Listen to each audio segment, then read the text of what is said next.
Bonjour à toi, ici le message lumière de la famille Myriam. Mon nom est Richard et je suis un membre affilié de la famille Myriam, rattaché au relais Ville-Marie à Montréal. Nous sommes aujourd'hui le deuxième mercredi de l'Avent et dans la liturgie de la messe, l'Évangile selon saint Matthieu nous livre une parole fondamentale que Jésus a dite à la foule ce jour-là. Je trouve cette parole tellement belle et importante que je pense que je vais te la proclamer au complet. En ce temps-là, Jésus prit la parole. « Venez à moi, vous tous qui peinez sous le poids du fardeau, et moi je vous procurerai le repos. Prenez sur vous mon joug, devenez mes disciples, car je suis doux et humble de cœur,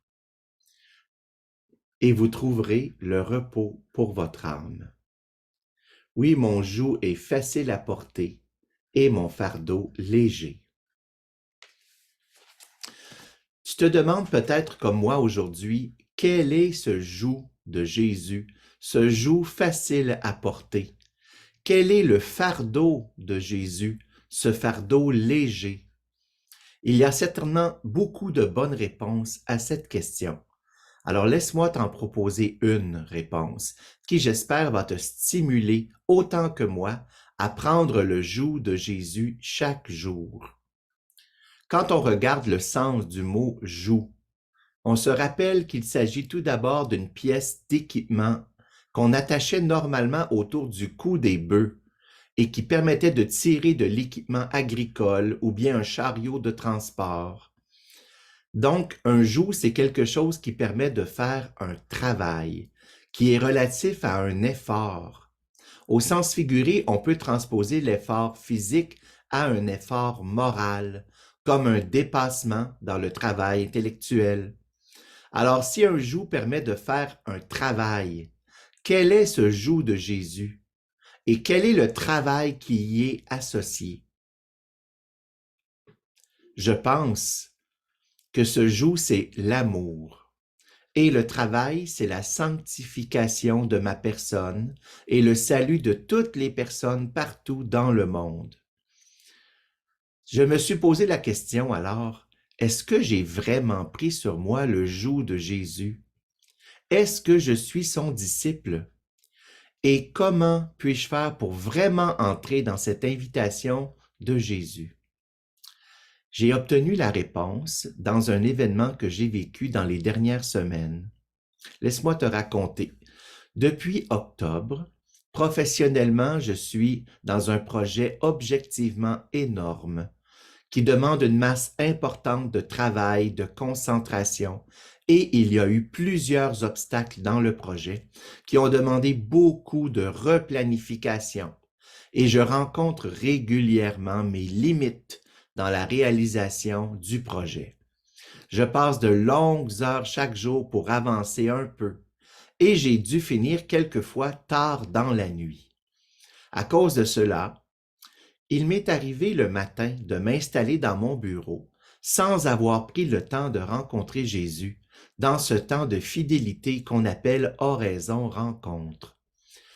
Avec mon raisonnement humain, je me disais que le temps me manquait pour la prière, que je me reprendrais quand le projet serait fini.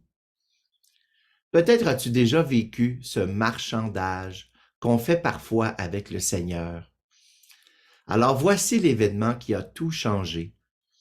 Un matin, en m'installant devant mon écran d'ordinateur, ça m'est venu à l'esprit comme un doux reproche du Seigneur. « Richard, tu n'es pas venu me rencontrer ce matin. » Et au lieu de me justifier, comme d'habitude avec Jésus, un élan de foi m'est venu, qui me disait, si tu fais cet effort, si tu prends le temps de vivre ton oraison-rencontre, le Seigneur est assez tout-puissant pour me faire avancer dans mon travail.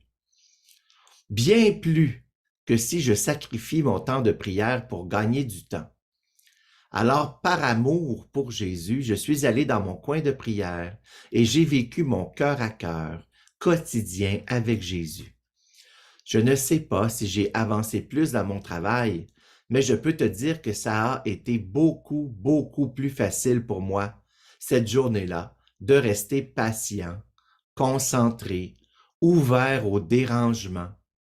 Cette journée-là, Jésus a accompli sa promesse pour moi quand il disait, vous trouverez le repos pour votre âme. Si je veux être le disciple de Jésus, ça veut dire celui qui est à l'école de son maître. Il me faudra du temps pour écouter Jésus chaque jour, le regarder, l'interroger, le contempler. C'est un temps idéal que cette oraison rencontre, un effort quotidien de fidélité dans l'amour. Ça peut être en présence de Jésus dans le Saint-Sacrement, si tu as accès le matin à une chapelle d'adoration, ou bien dans un coin de prière chez toi, un endroit réservé pour le Seigneur.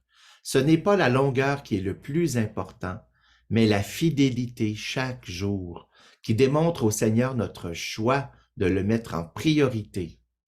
Je te souhaite pour ce temps de l'Avent un renouveau dans l'oraison rencontre et pour nous stimuler, si on utilisait cet effort de fidélité, uni au grand oui de fidélité de Jésus, pour demander au Père des vocations dont on a tant besoin, des vocations pour l'Église, pour les communautés comme la famille Myriam, et aussi la fidélité dans notre propre vocation, dans notre état. Je te souhaite un beau temps de l'Avent. Au revoir et à demain. Jésus.